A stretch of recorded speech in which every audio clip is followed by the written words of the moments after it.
Hello and welcome to the GLP discussion board tutorial. This is how you're going to get started with the discussion board.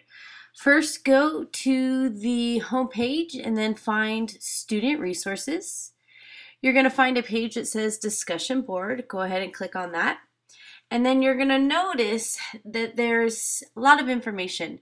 You have the dates that the discussion board is due. You have the requirements. Also, the project policies and digital citizenship and etiquette rules that you need to review before you get onto the discussion board.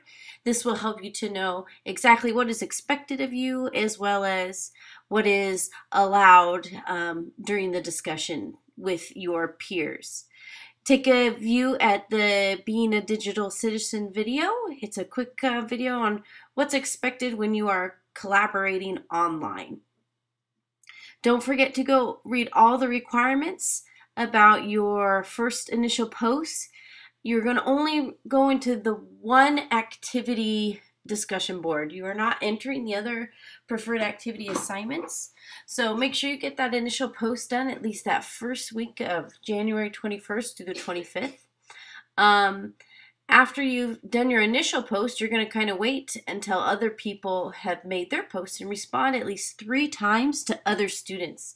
Please don't respond to your own peers in your own class. Respond to other students from other classes.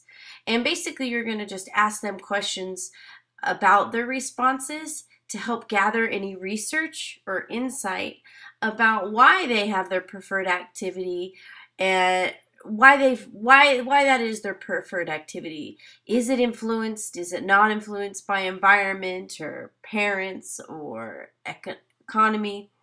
That's what you're going to be doing a lot during the discussion board. Make sure you're having ongoing communication with all students, like I said, in the other participating classes, but you're only going to your discussion board topic area. If we had you on every topic board communicating, it would be pages and pages long. So we're going to limit it to just focusing on your one discussion board where you're going to respond to. But please go ahead and review. Number 4 says read other discussion boards to gather any insight that might contribute to answering the project's essential questions. So you can go ahead and view those, read them, but don't really respond to any other ones.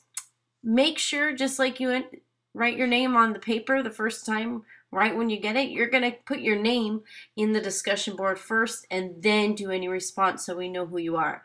You're going to put your first name, comma, and then your teacher's last name. That's how we're going to know who it is that's doing the discussion. When you log in, you're going to have to go into log in with other accounts. I have created an account for this GLP that you will all be using because you will not be using any personal information. So log into another account and you're going to choose Google.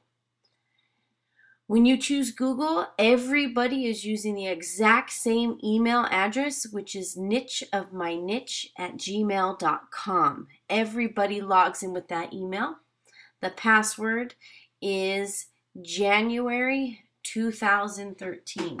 This information will be above the discussion board forums, and the directions will be right there for you just in case you forget the email account or address and password. It's going to be right on the website for you.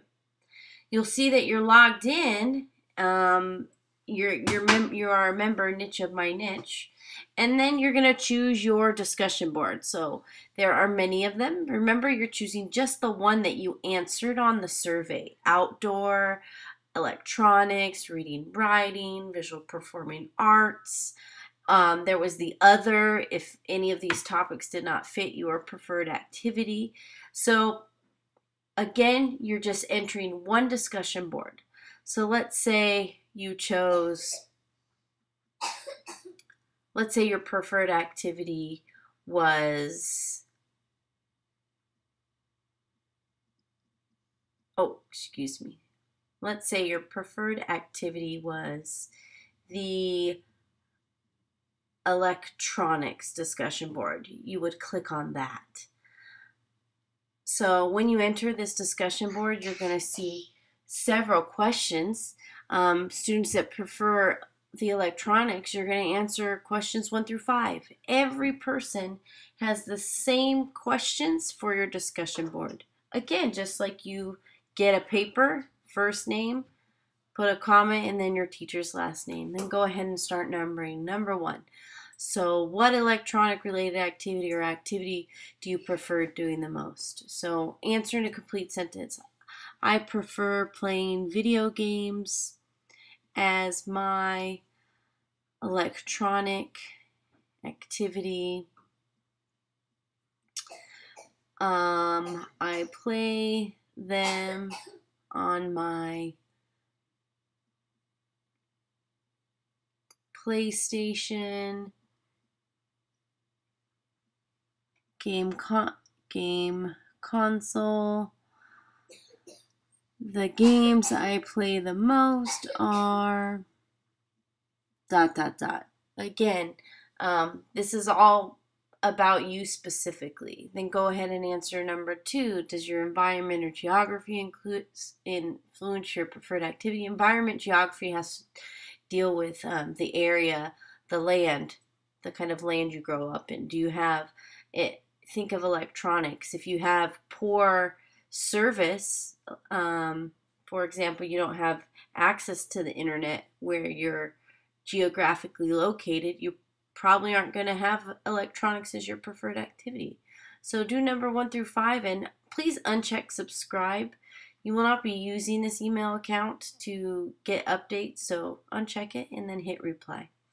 When you hit reply, you're going to see that your post is right there under the prompted questions. And then you can go back to all forums and you're going to see that it shows, yes, there was 1 reply under electronics. We have 1 reply under outdoor recreation. So that's how you know if somebody has actually posted to that discussion board for you to read. Now, when you're back to your electronics discussion, like I said, you will be able to see what other people wrote and you can reply to them, but make sure you put your first name and your last name and address who it is.